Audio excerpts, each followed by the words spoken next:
우리가 함께 나눌 주의 말씀은 민수기 13장, 14장을 통해서 바란 광야에서 약속의 땅 정탐을 파송되었던 12정탐꾼의 두 종류의 보고를 통해서 오늘날의 믿는 자의 불신앙에 대한 말씀을 함께 나누기를 원합니다. 오늘 말씀의 제목은 문득 불신앙, 이런 제목을 갖고 주의 말씀을 함께 나누겠습니다. 제목을 한번 따라 읽겠습니까? 문득 불신앙. 오늘 말씀의 주제는 그들의 보호자는 그들에게서 떠났고 여호와는 우리와 함께 있다는 갈렙의 고백을 중심으로 하나님의 말씀을 함께 나누겠습니다. 말씀을 증언합니다. 러시아 대문호 도스토옙스키는 그의 작품 가운데서 이런 문장을 남겨주었습니다. 악마는 하나님과 싸운다. 그 장소는 인간의 마음이다. 이 말은 굉장히 깊습니다. 악마는 하나님과 싸운다. 그런데 그 장소는 인간의 마음이라는 겁니다. 다시 말하면 하나님과 감히 대적이 안 되는 그 사단은, 이 악마는 하나님과 정면 대결을 갖지 않습니다. 대신 하나님이 가장 아끼시는 인간을 타락시켜서 하나님 마음을 아프게 하는 방법으로 하나님과 싸우고 있다는 것이 바로 작가가 판별한 마귀의 전략이라는 겁니다. 그래서 가끔 느낍니다. 인간의 마음터에서, 우리의 마음속에서 하나님과 악마가 싸운다는 사실을 볼 때마다 우리는 이런 논리를 유추할 수가 있습니다. 인간의 마음은 거대한 전쟁터구나. 때로 이기기도 하고 때로 파기도 하는 이런 거대한 전쟁터를 우리가 알 수밖에 없다는 거지요. 그렇다면 답이 있다는 겁니다. 우리의 마음이 언제 승리하며 언제 패배할까? 우리의 마음이 거대한 전쟁터인데 우리는 승리와 패배를 반복하지 않겠습니까? 어떤 경우 이겼으며 어떤 경우에 패배했는가를 돌아본다면 그 답은 하나밖에 없다는 겁니다. 우리가 하나님 편에 섰을 때는 이겼습니다. 우리가 진리의 편에 서서 주의 도우심 구할 때는 이겼다는 겁니다. 그러나 나를 나의 힘을 삼아서 내 지혜로 무게 삼았다면 그 싸움은 반드시 패했다는 것을 우리는 인정할 수밖에 없다는 겁니다. 가끔 저는 경건의 상승, 지금보다 더 낮고 깊은 경건을 얻기 위해서 기도하는 성도라면 한 번쯤은 마태복음 20장에 등장한 주님과 사도 베드로의 대화를 한번 볼 필요가 있다고 생각합니다. 주님과 베드로가 대화하십니다. 십자가 지기 전날입니다. 주님은 사도 베드로와 제자를 불러서 이렇게 말씀을 하십니다.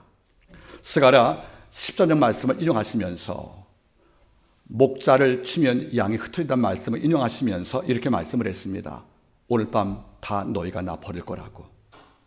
언제라고요? 오늘 밤이래요. 이건 굉장히 시급한 시간을 말하는 거잖아요.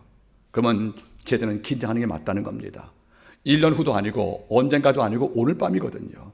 그러면 당신을 버리는, 주님을 버리는 날이 오늘이라는 것을 예수님께 경고받았으면 베드로를 비롯한 12사도는 긴장할 필요가 있는 것이 아니겠습니까? 이런데 어떤 마음이지 사도 베드로가 이렇게 말합니다. 다 주를 버릴지언정 나만은 그렇지 않을 거라고. 자기를 예로 든 거예요. 주님 말씀처럼 목자가 어려움 당할 때 양이 흩어집니다. 그런데 자기는 뭐죠? 예비라는 거예요. 이걸 듣고 있던 나머지 제자가 어떤 마음이겠습니까? 이거는 가만히 있다가 뺨 맞은 거 아니겠어요? 그러니까 주님은 이 장면을 보시면서 마음이 아프셨어요. 그래서 두 번째 구체로 말씀하십니다. 네가 오늘 밤 닭이 두 번 오기 전에 나 3번 부인한다. 새벽 2시에 나 3번 모른다는 말이거든요. 이는 구체화시켰다는 거예요. 그러면 이 정도가 되면 사도 베드로가 한 번쯤은 호흡을 멈추고 주님 정말 그렇게 제가 당신을 버립니까? 모른다 합니까? 그러면 절 도와달라고. 이렇게 엎드리는 게 마땅한데 그 다음 말은 베드로가 더 과격히 말합니다. 내가 죽을지언정 주 버린 일 없다고. 여러분 이 본문을 잘 보시기 바라겠습니까? 어쩌면 사도 베드로가 이 말은 진심일지 몰라요. 어떻게 제가 당신을 버립니까? 설사 내 9벌 모든 제자가 당신을 11 명이 모른다 해도 나는 맏형인데, 그리고 나는 당신께 처음 부르신 바는 제자인데 이럴 수 없지 않겠습니까 하고 하나님께 너무 답답하니까 모두가 다 버려도 전 예외입니다. 설사 내가 죽음의 약치 와도 이런 일 없다고 자기를 고백했지만 이 말이 사실은 진심이었을 거예요.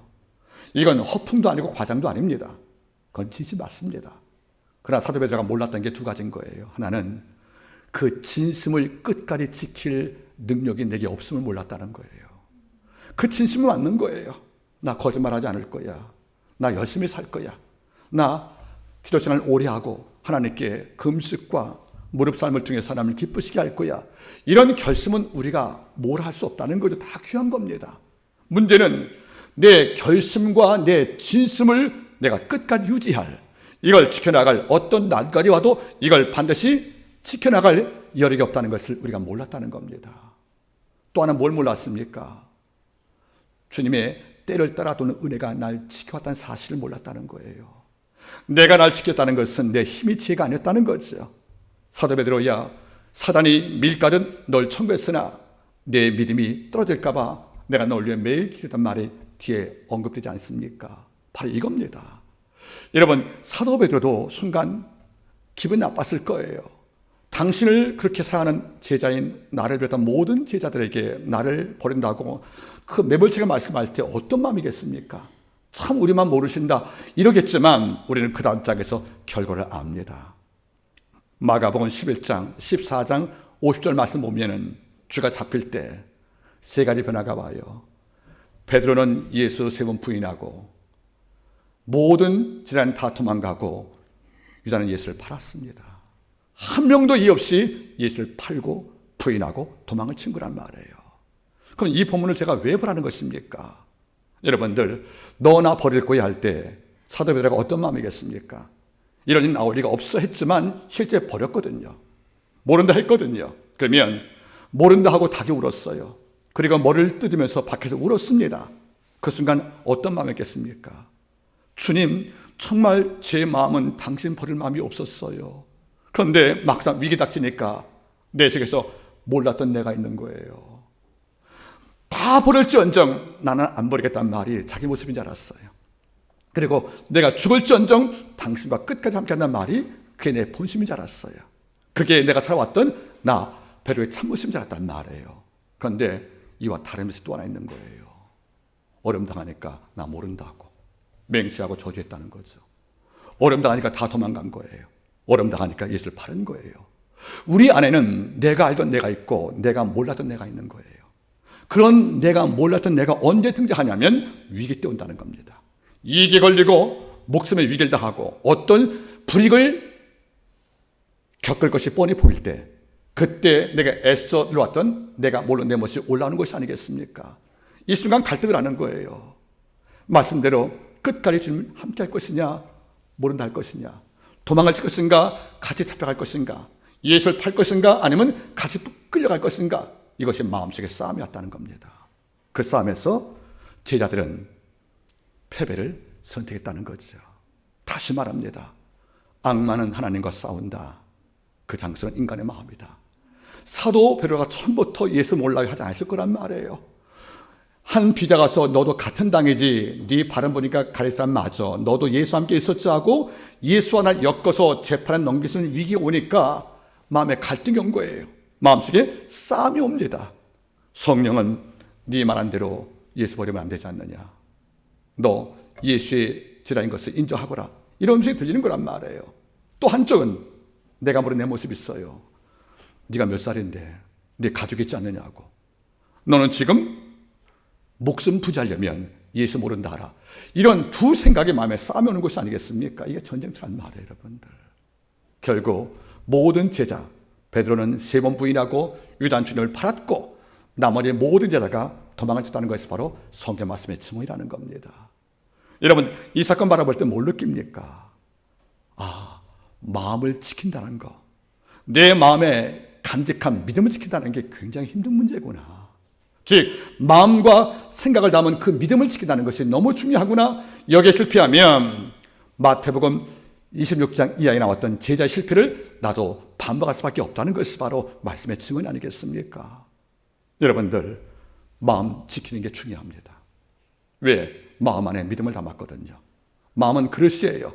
말씀을 담았고 믿음을 담았고 약속을 담았어요. 그런데 그릇 깨지면 담겼던 모든 물이 흐르는 것처럼 내 마음 깨지면, 마음 꺾이면 내가 들었던 모든 말씀과 모든 믿음에 대한 지식이 한데 무효가 돼서 나는 살아있지만 죽은 자와 다름없는 존재할 수밖에 없다는 것이 아니겠습니까? 여러분 돌아보세요. 성경은 거대한 전쟁터인 우리 마음을 지키래요. 악으로부터.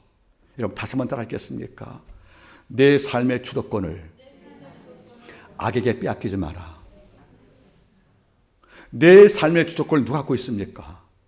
우리가 믿음 안에 거한다면 성령께서 내 삶의 주도권을 갖고 있어요. 이러니까 넘어짐이 없다는 거예요. 시인의 고백같이 여호와여 내 행보를 주의 말씀에 굳게 세우시고 어떤 죄악도 나를 주장하지 못하게 하옵소서. 이게 선언한다는 뜻이에요. 이런데 마음을 지키지 못하면 그 안에 믿음도 깨지는 것이고 받은 약속의 말씀도 묻혀버리는 것이고 내가 심장을 뜨겁게 달궈졌던 그 열정도 함께 그럴 수밖에 없다는 것이 아니겠습니까? 잠언의 말씀은 우리한테 전곡을 찌릅니다. 4장 23절 말씀. 무릇 지킬 만한 것보다 더욱 내 마음을 지키라. 생명의 그늘이 예수한다고 말씀하는 것이에요. 이런 마음, 믿음을 담은 마음의 그릇을 잘 지키기를 바라겠습니다. 잘못된 싸움에서 깨져버리고 나면 우리는 그 실패를 다시 반복할 수밖에 없다는 것을 잊지 말기를 바라겠습니다. 오늘은 홍해를 건너오고 광야에서 쓴물 단물을 경험했던 마라 사건을 경험했던 그 이스라엘 백성들이 바란 땅에서 약속의 땅을 위해서 12정탐꾼의 파송이 되었는데 돌아올 때 같은 사실 보고도 두 종의 보고가 올라온 거예요. 10명 정탐꾼은 그 땅을 악평했다는 것이고 두 정탐꾼 여호수아 갈렙은 젖과 끓을 땅이라고 그 땅을 축복을 했습니다. 그래서 그 땅을 들어가는 것이 맞다고 주장하지만 10명이 대종을 선동을 했고 결국 그들은 한 장관에서 모세를 해임시키고 돌아가자고 애굽으로 가자고 말씀을 한 거예요. 여호수아 갈렙과 모세와 아론은 앞으로 가서 약속의 땅을, 그러나 10지파의 두령들과 나머지 모든 백성은 돌아가서 애굽 땅으로, 한쪽은 가나안행, 한쪽은 애굽행을 선택한다는 거예요. 애굽행을 다시 돌아가자는 이런 불의가 다수를 이루었고 모세, 아론과 그리고 여호수아, 갈렙 네 사람 외에는 가나안 땅의 직진을 모두가 반대했다는 겁니다. 이런 상황 속에서 우리 한 가지 사실을 봅니다. 같은 사실을 보고도 그 땅을 악평을 해서 그 땅을 들어갈 수 없다고 말하는 10지파의 두령은 과연 어떤 이유로 이런 문제가 왔다는 겁니까? 애굽을 나올 때 바람을 꺾었어요. 광야 사람들 만나를 먹었어요. 광야 사람은 쓴물을 달게 먹었어요. 이런 모든 아버지 기적을 마음에 잘 담고 있지 못하고 이것이 깨져버린 겁니다. 즉 거대한 싸움에서 마음에 담았던 여호와의 기적을 담았던 이 믿음의 그릇이 어느 순간 깨지어서 이제는 약속보다 사실만 바라보다가 그 땅은 못 들어가요. 그래서 모세를 불신임만에 올려서 해임시키고 대신 장관 세워서 애굽으로 가자는 이런 말을 선포했고 이걸 많은 백성이 통주할 때 이스라엘은 큰 혼란에 빠지는 겁니다. 하나님은 분노하신 거예요. 결국 여호수아 갈렙의 20살 이 아이를 빼놓고는 모두가 광야에서 죽게 하는 저주를 내리셨고 이것이 우리가 아는 결론 아니겠습니까? 오늘 이걸 보고자 하는 것입니다. 문득문득 불신앙. 여러분들 나쁜 보고했던 10지파의 두령도 기적을 못 받겠습니까? 홍해 건너올 때 같이 건너왔거든요. 마라에 쓴물 단물 마실 때 그때 같이 마셨잖아요. 엘림의 숲에서 안식할 때 종류가지 나무 없고 안식인 것도 같이 있지 않습니까? 아버지의 기적 가운데 여러분들 12두령은 다 함께한 자들입니다. 즉 공통적인 기적과 체험을 다 가진다는 뜻이에요. 이런데 홍해 건너올 때도 원망하더니 그 땅을 앞두고도 백성은 또 원망을 하고 10지파는 아버지와 상반대 불신앙의 논의를 제시해서 백성을 혼란 빠뜨렸고 울게 만들고 결국 절망하게 만든 것이 아니겠습니까? 그럼 이유가 뭐냐는 거예요. 따라하세요. 믿음을 담은 마음을 지키지 못했다. 가끔 저 느낍니다. 제가 어떤 욕심이 떠오를 때 또는 어떤 자와의 경쟁이 벌어져서 이건 지면 안 돼 하는 그 전투력이 발생할 때 이게 사실 의미 없는 것들이거든요. 이때 제가 머리에 기억하는 단어가 하나가 있어요. 따라하겠습니까? 오상아. 사람 이름이네 여러분들, 그렇죠? 아니에요. 오상아는 한자 말이에요. 오는 나오자. 상은 장례식 할 때 상당했다. 아는 또 나자입니까? 아집할 때 아니까. 그럼 뭡니까? 오상아는 내가 나를 장례해버린 거예요. 내가 나의 장례식을 치렀대요. 내가 나를 장례 치른 거예요. 그럼 내가 날 죽인 거지 않습니까? 너를 부인하는 겁니다. 여러분, 왜 그런 거냐면 우리가 이 땅을 살면서 10지파의 투령은 사실 보고도 불평하고 모세에게 불리한 보고를 해서 백성을 절망시켰어요. 그런데 여호수아 갈렙은 희망의 메시지를 백성한테 전달합니다. 그러면 10대이니까 우기지 말고 한 번쯤은 우리가 못 본 걸 이 둘이 봤네. 10명은 동시에 그건 거민을 삼키는 땅이고 악한 땅이고 거기는 장부가 살고 성벽은 견고하고 거기는 뭡니까? 우리가 메뚜기밖에 안 될 존재가 되는데 이것만 보지 말고 왜 쟤는 젖과 꿀이 흐른다고 말할까? 에스골 골짜기에서 2명의 포도매가 올 만큼 그 땅은 풍요했거든요. 이걸 봤으면 한 번쯤은 12명도 이걸 보여야 합니다. 내 고집만 내세우지 말고 내가 본 게 전부라고 주장하지 말고 한번 오상아 날 장례 한번 치러보고 여호수아 갈렙한테 의견도 물어보는 겁니다. 너희 본 것도 사실 없으니까. 그러면 한 번쯤은 내가 나를 장례한 사람들은 내가 틀릴 수 있어. 내가 잘못 볼 수 있는 거라고 나를 한번 부인하고 여호수아 갈렙만의 길을 기렸으면 이런 불행이 없는 것이 아니겠습니까? 결국 무슨 말이겠습니까? 오상아, 내가 나를 장례하는 이런 내 죽음을 맛보지 못한 사람들은 내가 아는 거, 내가 본 거, 그리고 내가 믿는 게 전부라는 거예요. 이러니까 타인의 의견과 모든 생각이 깃들 공간이 없다는 겁니다. 오늘 오상아를 경험치 못한 10지파의 실패를 보시면서 문득 불신앙에 빠지는 우리의 모습을 돌아보시면서 다시 한번 영적 재기하기를 부탁을 드립니다. 과정을 설명하자 여러분들. 이미 본문 등장하기 전에 모세는 큰 상처를 받았답니다. 12장에서 모세가 구수연을 취할 때 형이었던 아론과 미리암이 모세를 비방을 한 거예요. 결국 모세의 지도력이 추락했습니다. 집안의 문제니까 집안 내에서 누이와 또 형인 아론이 모세를 불러다가 이 광야의 위기에서 구수연 취하는 것이 옳지 않으니까 좀 연기하자 이렇게 해서 가족회의도 가능한데 이걸 비방했다는 것은 뭐죠? 공개적으로 여러분들 적겠다는 거예요. 이걸로 모세가 마음에 크게 상처를 받았습니다. 그런데 그 사건 전에 물이 없다고 떡이 없다고 주를 원망하다가 모세가 또 큰 상처를 받습니다. 그래서 모세에게 돌 들고 치려 했습니다. 그러니까 양식이 없다고 불평하는 백성은 모세한테 돌 치려고 했고 그 다음에 형제였던 누이 미리암과 형 아론이 모세에게 하는 말이 뭡니까? 비방했다는 거예요.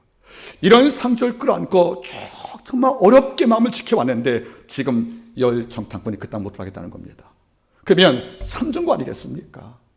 가족의 나의 보호자일 누이와 그 형도 날 비방을 하고 백성은 떡이 없다고 돌로 날 치리하고 지금 그 땅을 앞두고도 직접 가나안이 아니고 돌아가자 애굽으로 이런 구호를 외치면서 장관을 세우자는 거예요. 그건 이제까지 인도자가 누굽니까? 모세 아닙니까? 여기 바라보시겠습니까 여러분들? 14장을 바라보세요. 4절 이에 서로 말하되 우리가 한 장관을 세우고 애굽으로 돌아가자. 한 장관은 뭡니까 여러분들? 모세를 대신할 인물을 세우겠다는 거예요. 그럼 모세가 뭐죠? 해고되는 겁니다. 여러분들 모세 누가 임명했습니까? 하나님이세요. 백성들이 얼마나 오상아 죽음을 경험한 인격이 못 되었으면 자기 멋대로 모세를 해임하고 불신임하고 장관 세우겠다는 거예요. 여러분 이런 오만이 어디 있어요? 이걸 모세가 지금 다 몸으로 받고 있는 거예요. 형과 누이는 나를 비방을 하고 그리고 백성은 돌로 치려 하고 또 이 백성은 또 그 땅을 앞두고도 못 간다고 나를 해임하고 새로운 인물 세워서 애굽으로 돌아가자고 이걸 모세가 다 겪고 있다는 것이 아니겠습니까? 이럴 때 하나님은 이 장면을 다 지켜봤다는 건데 놀랍게도 10지파와 다르게 갈렙이라는 인물이 하나님의 마음에 신선한 충격을 주었다는 겁니다. 뭔지 아십니까? 40일간 바란 광야에 출발했던 12 전탐꾼이 정말 그 르벤 지파의 그 상문화부터 가즈파의 그 일까지 12정탐꾼이 다 가서 40일을 탐지한 거예요. 그런데 탐지할 때 올 때 뭘 갖고 왔냐면 두 사람이 긴 막대기에 포도를 메고 왔대. 에스겔 골짜기에서. 에스겔이 포도란 뜻이거든요. 그러니까 포도 송이가 얼마나 컸으면 둘이 메고 왔다는 겁니다. 그 땅은 비완 땅 맞는 거예요. 그렇게 왔으면 이건 모세에게 보이면서 이 땅 비옥하다고 했으면 끝날 문제 아니겠습니까? 그런데 그들이 이렇게 말합니다. 자, 보겠습니까? 13장 31절. 그와 함께 올라갔던 사람들이 가로되 우리는 등에 올라가서 그 백성을 치지 못하리라.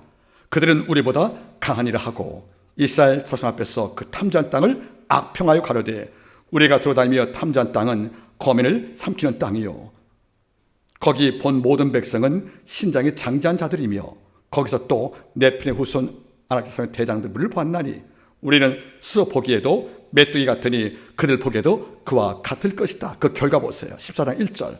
온 회중이 소리를 높여 부르짖으며 밤새도록 백성이 곡했다. 2절. 이스라엘 자손이 다 모세 아론을 원망했다. 여러분, 이런 결과를 바라보세요. 물론 열정탐꾼이 본 것은 사실 맞아요. 잘못 본 건 아닙니다, 여러분들. 그러나 천물 본 게 아니라는 거예요. 내가 분명히 바라볼 때 이 땅을 뭡니까, 여러분들?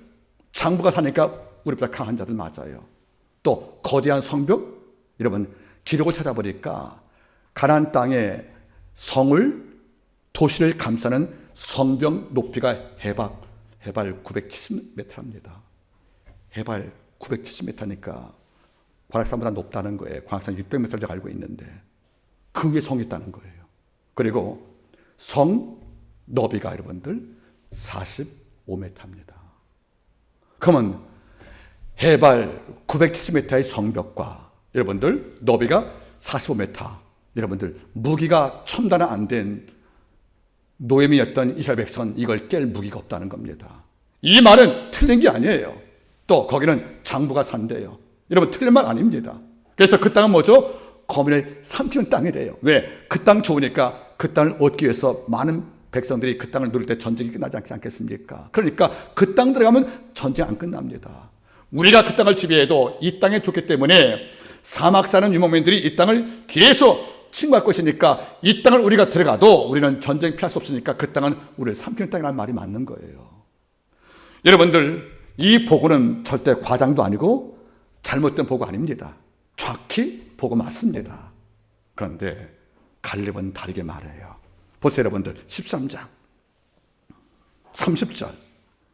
갈렙이 모세 앞에서 백성들을 안돈시켜 가로되 우리가 곧 올라가서 그 땅을 취하게 하면 능히 이길 것이다. 여러분 보세요. 레포트 보고했습니다. 거기는 높은 성도 있고 거대한 땅이고 거민을 삼킬 땅일 것이고 우리의 메뚜기고 그건 장부다. 이 보고서에 문제점 아무도 없고 정확한 보고를 했습니다.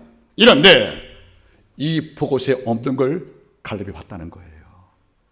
하나님이 그 땅을 주신다고 했다는 겁니다. 여호와가 기뻐하시면 그 땅은 아버지가 주신 선물로 받다는 거예요. 그래서 하는 말이 뭡니까? 거민을 삼킬 땅이 아니고 젖과 꿀이 흐른다고 이 갈렙은 분명히 고백했다는 것이 아니겠습니까? 여러분 잘 보겠습니까?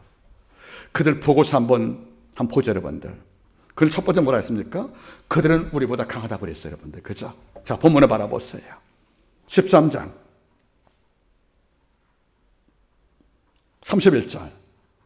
그와 함께 올라가던 사람들은 가로되 우리는 등에 올라가서 그 백성을 치지 못할 것이다. 그들은 우리보다 강하다 하고 승리의 이유가 힘으로 결정된다고 믿었다는 거예요. 그들은 강하고 우리 약하니까 이길 수 없다는 거예요. 여러분, 하나님의 역사가 힘으로 결정났습니까? 그렇다면 애굽은 어떻게 나왔습니까?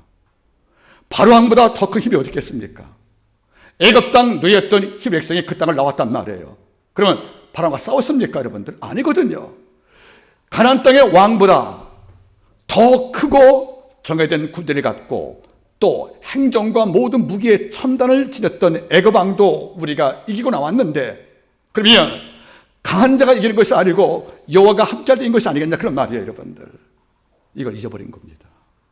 여러분, 애굽을 나올 때 우리가 애굽의 바로왕의 군대보다 강해서 나왔습니까? 이스라엘 백성들이. 아니에요. 여호와께서 내 백성을 보내라고 하나님께서 함께 줬고 수장시켰단 말이에요. 그렇다면 그들은 우리보다 강하니까 우린 질 거야, 못 들어가, 이 말은 신앙으로 맞지 않는 말이라는 겁니다. 여러분 잊지 마세요. 세상은 강한 자가 이겨요. 그런데 믿음의 세계는 강한 자가 이기는 것이 아니에요. 하나님께서 함께하는 자가 이기는 겁니다. 이걸 알고 있다면 여호와는 내 편이시라. 여호와는 내 편이시라. 하나님은 우리 앞서가잖아요. 그리고 나 대신 싸우잖아요. 우리를 안아 보호하시잖아요. 그리고 사자의 입에서 날 건지시잖아요. 우리가 어떤 길 가도 모든 천사 명하사 우리를 길을 지키시며 뱀과 사자 밥깨는 것이 여호와의 뜻이 아니겠습니까? 그들은 몰랐어요. 강한 자가 이긴다고, 우리가 약하니까 그 땅 못 간다고. 그런 출애굽 사건을 다 잊어버린 겁니다. 기억의 망각인 거예요. 여러분 지금도 강해야 이깁니까? 아닙니다. 여호와의 권능이 함께할 때 우리가 이기는 것입니다. 두 번째, 그들은 뭘 고백했습니까? 여러분들, 그 땅은 거민을 삼키는 땅이라고 말하는 거예요. 거민을 삼킨대요. 무슨 말이겠습니까? 아까 언급을 했죠. 그 땅은 비옥한 땅이니까 곡식이 많이 열려요. 그런데 모압 땅과 암몬 족속은 산골에 사니까, 광야에 사니까 곡식이 없잖아요. 추수할 때 와서 곡식을 아사하거든요. 전쟁을 통해서 국경을 넘어서 뺏어간단 말이에요. 그러니까 이 땅을 우리가 정복을 하면 농사는 짓고 양식은 많이 걸릴 줄 몰라도 그것 때문에 우리는 모든 이방 족속한테 침략 대상일 것이니까 패할 수 없다. 그러니까 가지 말자는 거예요. 아버지가 준 약속의 땅인데 이 땅이 우리를 죽인 땅이라고 고백하잖아요. 반면 여러분들, 갈렙은 14장을 좀 바라보세요. 7절, 이스라엘 자손의 온 회를 일러 가로되 갈렙이 두루 다니며 탐지할 땅은 심히 아름다운 땅이라. 8절 끝을 보세요. 그 땅을 우리에게 주실 것이다. 이는 과연 젖과 꿀이 흐르는 땅이라고. 여러분, 누구는 거민을 삼키는 땅이라고 말할 때 갈렙은 다른 걸 본 겁니다. 우리를 삼키는 땅이 아니라 너희가 본 것은 거민을 삼키는 땅이라고 볼 수 있겠지만 내가 본 것은 젖과 꿀인다고 말씀하는 거예요. 여러분 어떻습니까? 같은 사실 보고도 보는 게 달라요. 같은 현실을 보고도 해석이 달라요. 한쪽은 거민을 삼키는 죽을 땅이래요. 몹쓸 땅이래요. 볼모지래요. 그런데 불모지 땅이 아니라 젖과 꿀이라는 것이 아니겠습니까?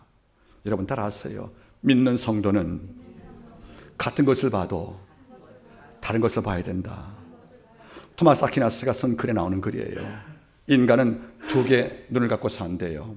하나가 액트가 있고 하나가 포텐트가 있다는 겁니다. 액트는 뭐죠? 있는 그대로 보는 거예요. 땅에 씨를 심었어요. 뭘 봤죠? 액트는 씨를 본 거예요.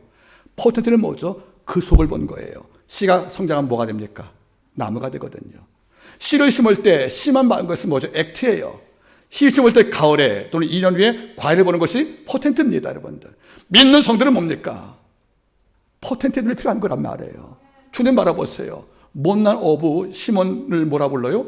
베드로라 보는 거예요. 네 속에 바위가 있다는 거예요. 단단한 바위가, 견고한 바위가. 모세는 요한을 시몬아 불렀지만 주님은 널 베드로라는 거예요. 주님은 베드로 안에 뭘 봤습니까? 견고한 그의 기초인 반석을 봤다는 것이 아니겠습니까? 이것이 바로 포텐트란 말이에요. 세상 모두가 끝났다고 말하지만 우리 말하는 거죠. 끝난 게 아니고 이제 하나님이 시작할 때라고요. 우리는 어떤 눈이 필요한 것이냐면 포텐트입니다. 현실에 보이지 않지만 현실 안에 일하는 겨자씨에 꿈꾸는 거예요. 땅에 뭘 심었어요? 겨자 심었대요. 그런데 자라서 뭐가 돼요? 나무가 된단 말이에요. 남들은 말할 거예요. 액티에 눈 가지면 그거 심어서 언제 과일 맺어? 우리는 뭐죠? 곧 나무가 되고 새가 앉는다. 이렇게 말하는 것이 아니겠습니까? 따라서 겨자씨가 꿈꾸다. 우리가 포텐트에 눈이 있으면 남들이 1000명, 10,000명이 그 땅을 거민 삼키는 땅으로 악평할 때 우리는 다른 걸 보는 거예요. 하나님의 약속이 있는 젖과 꿀이 있는 땅이라고. 젖과 꿀이란 말이 무슨 말이에요? 여러분들, 염소와 양은 젖을 내잖아요. 뭘 먹고? 풀 먹고. 풀이 많다는 거예요. 풀이 많이 산다는 말은 물이 많다는 거예요. 저 꿀이라는 것은 뭐죠? 벌꿀이에요. 꽃이 많다는 거예요. 그러면 벌이 많은 것은 뭡니까? 온갖 과일이 맺지 않습니까? 수정시켜서 옮기는 것이니까. 그러니까 젖과 꿀이라는 말이 뭡니까 여러분들?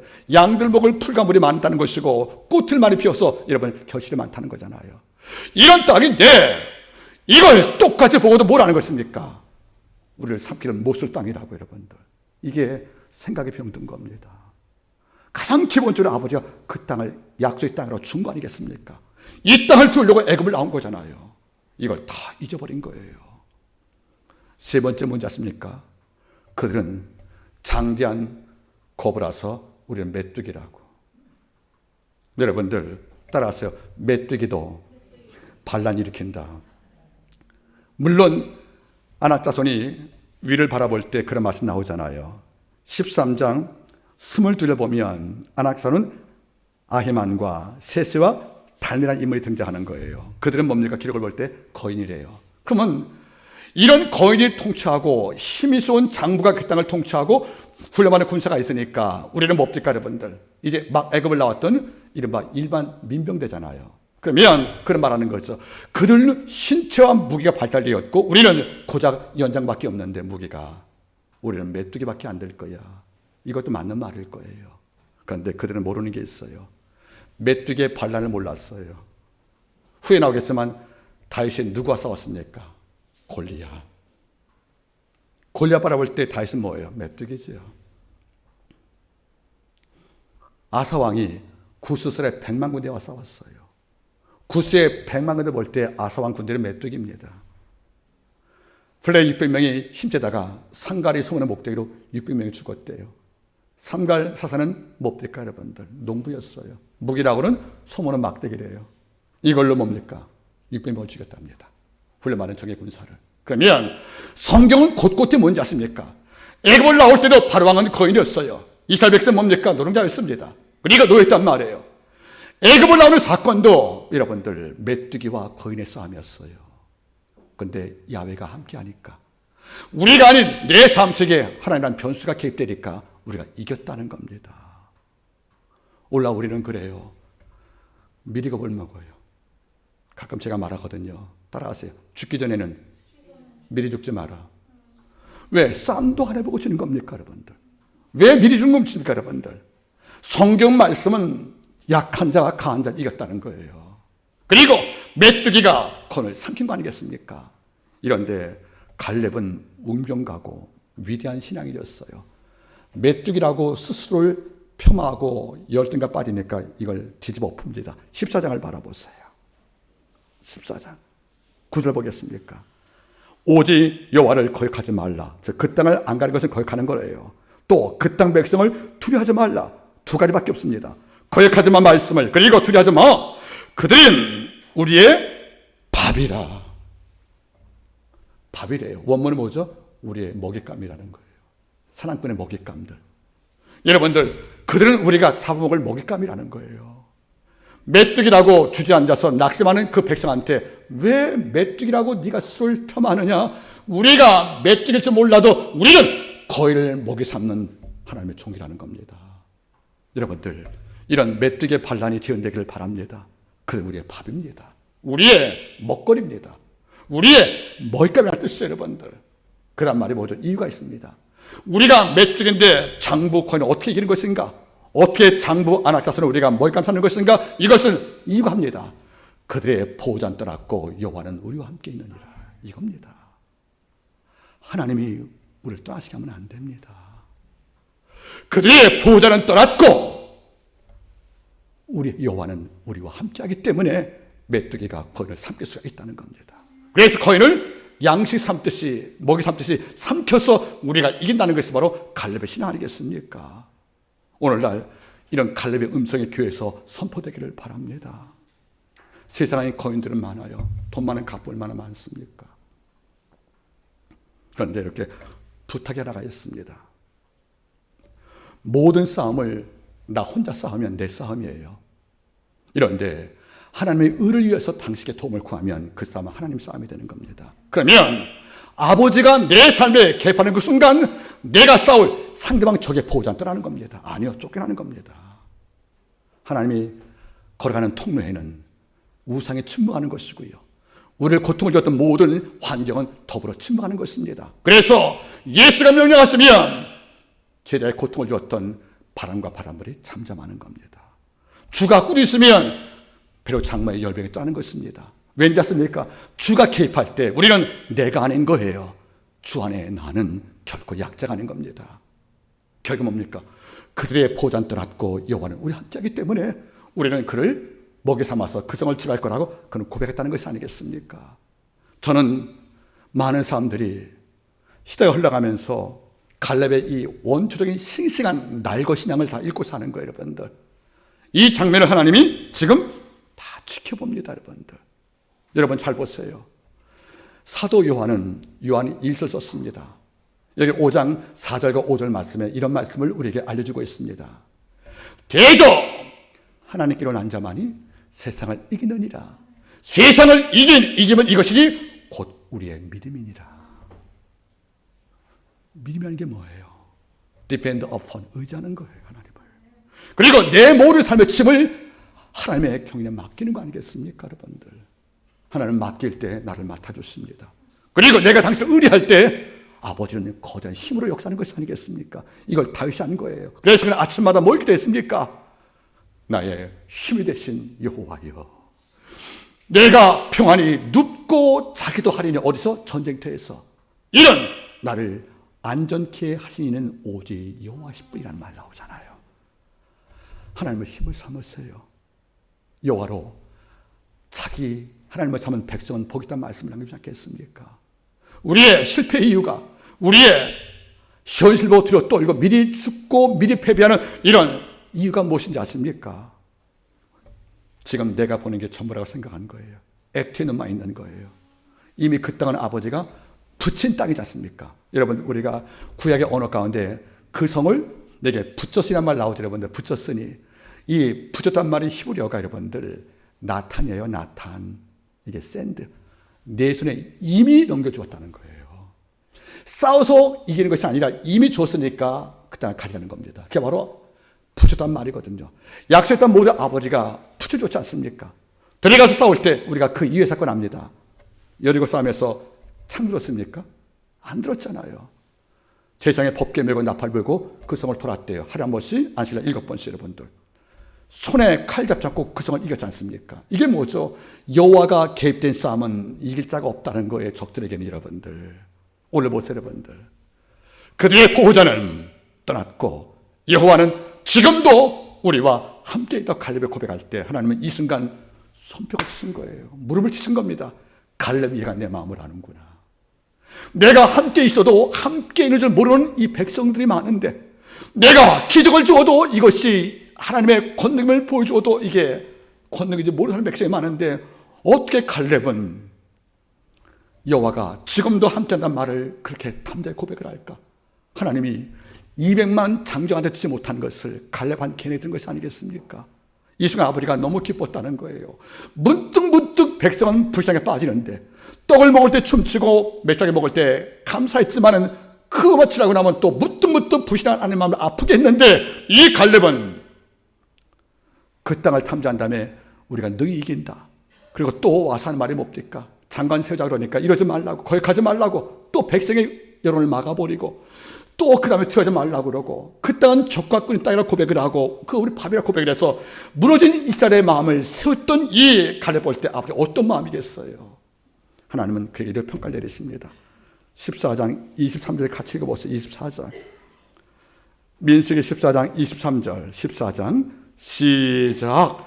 오직 내 종 갈렙은 그 마음이 그들과 달라서 나를 온전히 쫓았은즉 그의 가드 땅으로 내가 그를 인도하여 드리리니 그 자손이 그 땅을 차지하리라. 하나님은 여호수아 갈렙 빼고 특별히 갈렙은 아버지 앞에서 이 백성들의 문득 불신하보고 참을 수가 없는 거예요.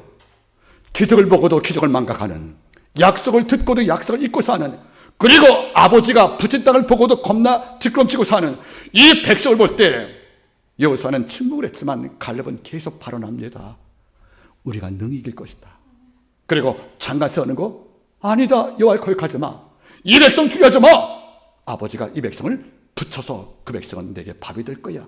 여호와가 함께하고 보호자 떠나서 이런 말로 수상되었던 이 백성의 믿음을 끌어올린 그 갈렙 바라볼 때 아버지 너무 기뻐서 추이를 말씀합니다.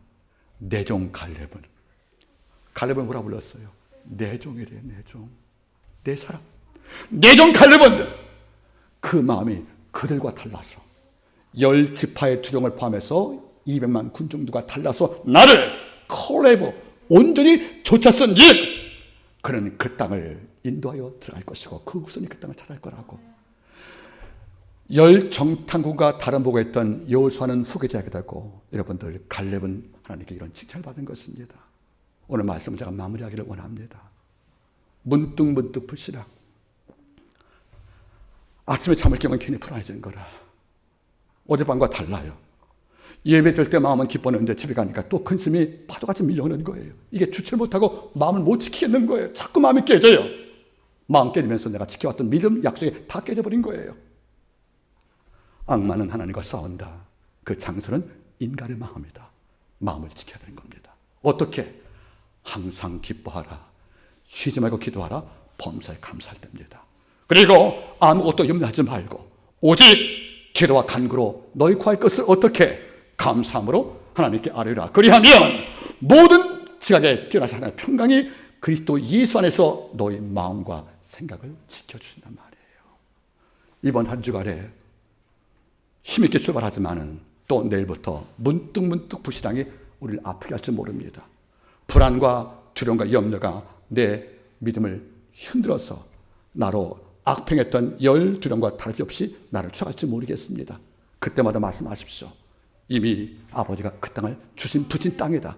이 문제를 내가 당신을 의지하고 하나님이 개입하면 이 문제를 내가 삼킬 밥이라는 것을 잊지 마시고, 그들 보호자는, 이런 모든 보호자는 떠났고 여호와가 지금도 함께 하시니까 내 승리는 변할 수 없다는 확신을 갖고 이기시를 부탁을 드리는 것입니다. 꼭 부탁입니다. 이번 주에 액트가 아닌 포테든을 갖고 이기심으로 다시 만나기를 주름으로 축복합니다. 기도하겠습니다.